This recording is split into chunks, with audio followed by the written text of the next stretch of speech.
रिपोर्टकडे भाडेकरूंच्या मुजोरीच्या घटना वारंवार घडत असतात. मात्र छत्रपती संभाजीनगरमध्ये संतापजनक घटना घडली.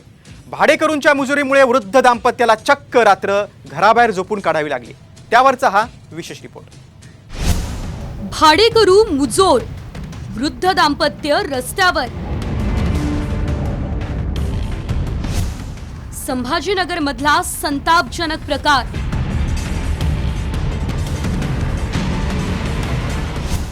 घराबाहेर झोपून वृद्ध दाम्पत्याचं आंदोलन. भाडेकरूंच्या मुजोरीच्या घटना वारंवार समोर येतात.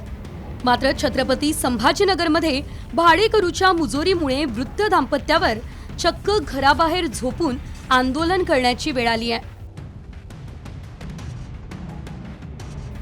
हे पहा, 70 वर्षीय एलिझाबेथ बत्रा या 76 वर्षीय पतीसोबत N1 या परिसरात राहतात. त्यांची मुलं भारतात नाही.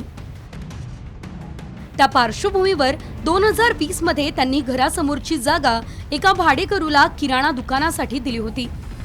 त्यानुसार रीतसर करारही करण्यात आला होता. मात्र 2023 मध्ये त्यांचा भाडे करार संपला. एवढंच नाही तर भाडेकरूने दिलेले चेक सुद्धा बाउन्स झाल्याने त्यांचं मोठं नुकसान झालं. त्यामुळे भाडेकरूला नोटीस दिली.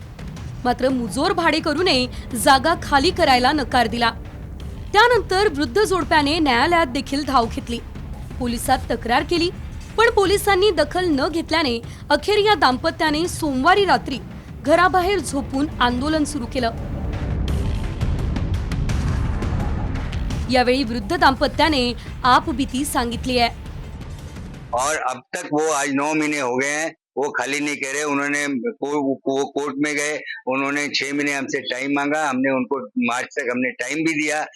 बेसिकली इस प्लॉट को हड़पना चाहते हैं. वो चाहते हैं कि हम इसके मालिक बन जाएं क्योंकि हम दोनों एजेड हैं. उनके पूरे चेक्स बाउंस हो गए. जो डिपॉजिट चेक्स दिए थे पूरे चेक्स बाउंस हो गए. हमारे बहुत नुकसान करा है. दमदाटी देते हमको. और मेरे बच्चे नहीं यहाँ पे, दोनों बच्चे अब्रॉड है. तर आपल्याकडे करारनाम्याची कागदपत्र असून ही जागा 5 वर्षांसाठी दिल्याचा दावा भाडेकरूने केला आहे. अशा एकदम अचानक त्यांनी आम्हाला सांगायचं की नाही तुम्ही तिकडच्या जागेवर जा किंवा अजून कुठेही जा. आम्ही 11 महिन्याचं त्यांना एक्सटेन्शन मागितले. त्यात त्यांना भाडेवाढ पण आम्ही कबूल केली. असं असताना तुम्ही दामदुप्पट आम्हाला रेंट द्यायला पाहिजे वगैरे अशा पद्धतीचे त्यांनी आर्ग्युमेंट केले.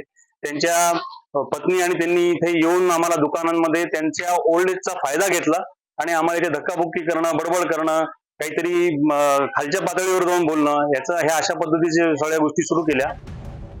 वृद्ध दाम्पत्याने झोपून आंदोलन केल्याने MIDC सिडको पोलिसांनी घटनास्थळी धाव घेत समजूत काढत आंदोलन मागे घेण्याची विनंती केली. मात्र वृद्ध दाम्पत्य आपल्या आंदोलनावर ठाम आहेत. त्यामुळे वृद्ध दाम्पत्यावर आंदोलन करण्याची वेळ येण्याआधीच नियमानुसार पोलिसांनी कारवाई का केली नाही, असा सवाल आता विचारला जातोय. ब्युरो रिपोर्ट, साम TV न्यूज.